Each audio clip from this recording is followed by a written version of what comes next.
गुरु गमके मिट्टन कथाय all लेदा जहां इन्या मोने रे अडी गहिर सही पिधाव कना ओना कथा की आपे को तालारे कटी लई सदरेदा नीत नॉय नंका धिनंग ओका लेका जीवी रेना कथा बाय रोड़ा आमा ओका लेका मोने मेना तमा कामी होत में आलम हापे कटा नियते हस्ता ऑफिशियल चैनल पाटा कना सनाम को इन्या जोहार हार तेहिन नोले बोन ᱧᱟᱢ कदेया मिद मई गिदरा जहां तो नेस गे सानताड़ी ते माध्यमिक एम केदा उनी साथे मिद बार कथा बन कुलिया सानताड़ी मीडियम ते चेलका माध्यमिक एम केदा आर चेलका माने परीक्षा होयेन ते ओना के अब कटी बन कुलिया मई आम तो नेस आम सानताड़ी मीडियम ते माध्यमिक एम केदा तो माध्यमिक परीक्षा चेलका होई कान तमा ओना कटी जुदिम लई सदर के को माध्यमिक तो नापाई गिन एमा कदा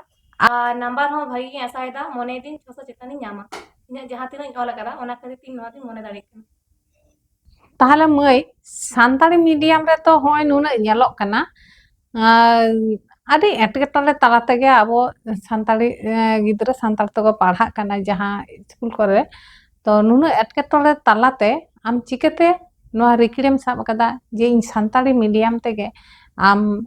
नुना डॉक्टर से जहाना आरो आयमा मारांग मारांग चाकरी ना आमेम चिंता भावनायदा ओना कटी जुदिम लई के को हापेन दिन रे इन दो मोने दिन जे डाक्तारिन बेना कारण नीत हाबित ते सानताली मीडियम ते पढ़ाव काते अकोय हो डाक्टर परीक्षा को आरी को एमा जहां दो जॉइन ओना खातिर तिनी मोने कदा हापेन दिन इन सानताली मीडियम तेगे पढ़ाव काते डाक्तारिन बेना अच्छा आरिन कुलिमिया आम होय जे आबो नोंडे मा पश्चिम बांग्ला रे आदिगान माने सानताड़ी मीडियम स्कूल को होय कना कॉलेज को होय कना आदिगान हे तो आम जे होय कॉन्फिडेंस साथे ले दाड़े कना जे डाक्टर इंजीनियर इन से नोंका इन चिंता भावना कदा नोआ तो ओकोय उद्योग के एमा में तहि नोआ पहिलो रिन नोआ रे जहां एनी मेना ते उनी तो इन बाबा गिदरे खन गे इन बाबा के इन दो सेना का दिया उनी उनी आते के मन उनी कुकमु के इन डाक्टर मन अच्छा मन आले फैमिली मेटन जहां दुख जतो कन आडी मन दुख तीन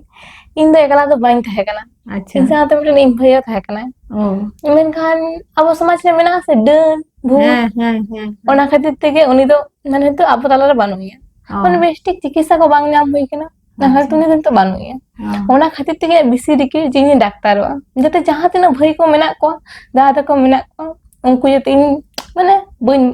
माने बांचा दड़िया को अच्छा अच्छा ओना चिंता भावना ता माने जहां दो आमा जीवन रे घटना घटाव कना ऐसे ओना नेल का तीन दिन मांग ना कथा ता ओना 2018 19 उनका गयो 18 19 हाय तो चेरा पढ़ा थई उनी तो मी सेरमा उमेर रे बंगा तला कना ओ मी सेरमा उमेर रे माने नेलती एक राम दो बुझे कथा अच्छा आदि नपाय नोंका लड़ाई तबन में जाते होड़ा जीवी माने बिना चिकित्सा ते आलो इयो ताको है ओना दा और आंधा पतिया साहा मा जेमन आबो सांतार समाज रे जुदि आले लेकन गिद्रा से पठुआ साइंस रे बांग को पढ़ आर्ट्स तमा जतो हड़ को पढ़ा साइंस ता जुदि बाको रिसर्च जुदि आले लेका बाको सिखनतवा ताले नो आंधा पतिया जिनिस दो ताहेन गया है आदि बुझ कदा आदि नपाय कथाम ले कदा नवा दो सारी के आंधा पतिया मेना गया नितो हो और नितो जहां तिना अब ओलक पढ़ा से लहा डहार बोन नेल दा ओलक पढ़ा बाबन सर कान तो लहा तो बाबन लहा दाड़े ओना को बुझ बुद्धि बांग होय ताबोना हे से आदो ओना आंधा पतिया गे ताहेना तो होय जे बुझ तिए दाड़े कदा नवा दो आदि भागी कथाम ले कदा अच्छा ताले होय माध्यमिक धारे गेम लहा दाड़े कादा हे नितो दो साब का में बाबा ब्लॉगर कना है उनकान रोजगार डहार तो एखनो साब का में आउरी तैयारो से तैयारो कना नोआ हो रोजगार डहार मेना बांग दो बांग किंतु उनका खाता हुआ दाड़ान हुआ तबे तो उनकाम ᱧᱟᱢᱟ हेसे तो नोआ आम जे नुना हम लहा तारे का दे नोआ दो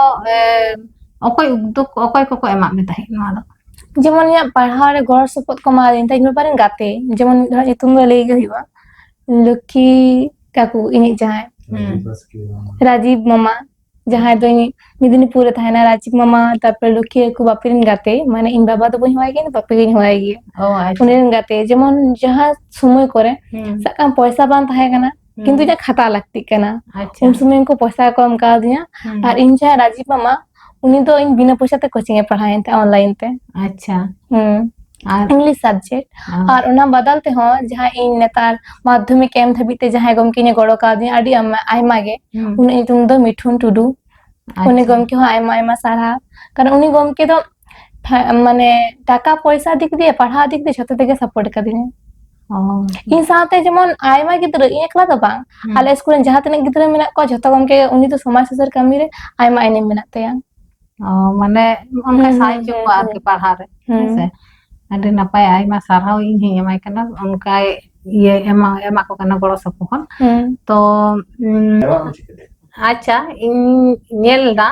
सान्ताड़ मीडियम आदि हाले डाले माने चेलका उनका ठीक ठाक टीचर बानु को ठीक ठाक उनका पढ़ा को बांग हुयो कना स्कूल मा आयमा गे झिक कते मेना किंतु उनकन माचेत को बानु को तो तुबु आमा उन रिक्रितम चेदा सान्ताड़ी रना सान्ताड़ी है उनारे लेदा जेमन इन मामा राजीव मामा जहां तो मेदिनीपुर रे ताहेना उन्या गड़ो सपोर्ट इन चितान रे आडी मारांग ताय जेमन जखन लॉकडाउन को हुई लेना उन समय हो किंबा जखन आले टेस्ट परीक्षा एम परे उन समय ऑनलाइन कोचिंग लेदिना जेको बोले मोबाइल ते आर उना तायनो इन लुखिए को माने जाय आला तो सुरिन के मिटन काकू कना उनी हो आयमा गड़ो सपोर्ट एमा दिन ताय उना तायनो जहां आडी आयमा एने मिनाते इन बाबा समान गे जहां दो उनी दो 15 किलोमीटर संगीन कोन मिटन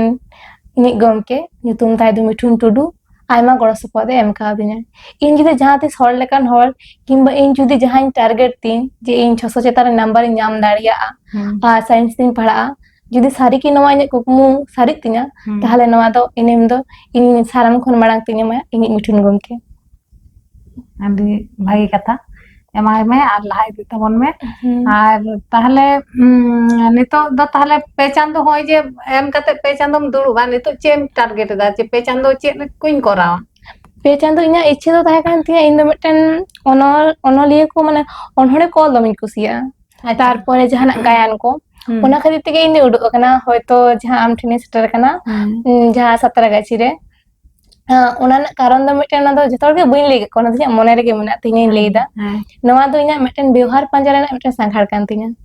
ओ अच्छा ओना जहां हे कना इन नवा दो व्यवहार पंजा लगी ते किसे हड़ा व्यवहार और आतो दिसम ना व्यवहार ओना ना तफात और इन गाते को ओना रे सामना को जहां दो आतो दिसम रे उनको को संघाड़ा और इन दो बाजार इन संघाड़ा इना माने नेचुरल लुक ते माने इना जहां स्वभाव तीन माने बिना किसे हड़ कते इन अकय चेलेका को व्यवहार दाड़ी ओना चितर के मिटन गायन और हुई लगी लहा इन परक दिन तारपरे देखि चिकन बुझता चिकन ओले तबना माने गायन ऑल लगे माने आम दो रेडी केना अच्छा गायन रना जे होय चिंता भावना दा आम की उनका जहाना को मोला ओली चे को मोला अनहड़ को मेना तिना आर मिटन इन बाबा गायन जहां तो इन ले अगु का दिना अच्छा ओना दो टाइम तम ले पुरु लेन गे अनहड़ ताहले मिटन ले तलंग मा ओलाम तो हे ऑल गया उनका अनहड़ जेमन पिठो को ताला दरिया रे इना मिटन अनहड़ ता कान तिना आर इन जहां मिटन कुरुमुटु गदा जेमन सांताली मीडियम ना जेमन इंग्लिश माने बोय होतो ओगना तारपन तो जियोग्राफी लाइफ साइंस तारपरे साना मगे तो ओगना जेमन पिठो गोरे सांताली करे ना तो ओगना मेनकान हिस्ट्री ना जहां क्वेश्चन को मेना जहां टेक्स्ट बोय रे ओना ना सहायिका बोय एखन आरि तुदुआ ओना खातिर ते इन जहां छुट्टी नाम लेदा जहां माध्यमिक समय जहां गरम छुट्टी ले ताहन तालेया उन अक्तो के जखन इन गोलतोड़िन ताहे कना उन समय जहां अक्तो नाम लेदा इनि लेदा जते सांताड़ गिद्र को इन लेका जहां मेना को रेंगे और गिद्र उनको जते माने उन पढ़ा बांग होय तको समय को नाम मा ओना बखराते इन हिस्ट्री ना जहां तिना क्वेश्चन को जतो आंसर इन तो कदा जहां मिठुन गंके उनि ठेन ओना नेल लगी तिन कोल कदा उनि जुदी तिस ठीके बुझियो खान ताहले ओना बुई इना उडगो तिना उडगो तमा माने ऑलबिल ताला तहु मेना मिया माने चर्चा इदी दा मारके ऑलबिल चर्चा इदी में नवा दा आरो नपाय कथा कना आर ओना साथे पढ़ा मा तो तहन गया है से आर ताले मई आम पढ़ा तबन में अच्छा आम लेकन आरो जहां को रकाब हिजु कना उनको चे संदेश में मकवा इन उनको मेटन संदेश गिन मकवा जे संतार समाज जहां तिन न्यूतो रे मेना जेमन जहाँ बीएड को कोड़ा दा उनको कोनो टीचर नियोग को बांग हुई कना ओना खातिर दे जहाँ तीन माने उनको गिदरे को हाले डाले कना संताली मीडियम भर्ती करते जेमन संताली मीडियम स्कूल आडी आयमा मेना मेनखान पढ़ुआ को दो मेना को मेनखान दो मास्टर को दो बानुक को जाते जहाँ तीन माने एडुकेशन गमके को मेना को जहाँ तीन नापाय नापाय गमके जाते उनको किछुटा समय माने सरकारी मास्टर बांग हुई काते जहाँ सरकारी चाकरी बांग को नाम करे किछुटा समय जाते गिदरे को एम दाड़े आकुमा इने खान जहाँ अब साता समाज जहाँ लता से चला कना उना कटी उतना दड़िया गिदरे को चेठा लेन खान से गिदरे को सिखनत ढारे को सिखनत लेन खान तबे के अब साता समाज दो सुसर बना तो मेन कथा कान गे है आर इन नियले को इन पाटा कोना नुई मई दो इन दो बइन बुझे कदे ये माने नुने माने चिंता भावना ताई आर होय जे हेजे कना नोआ तो मेटांग आले नाटक ताहे कना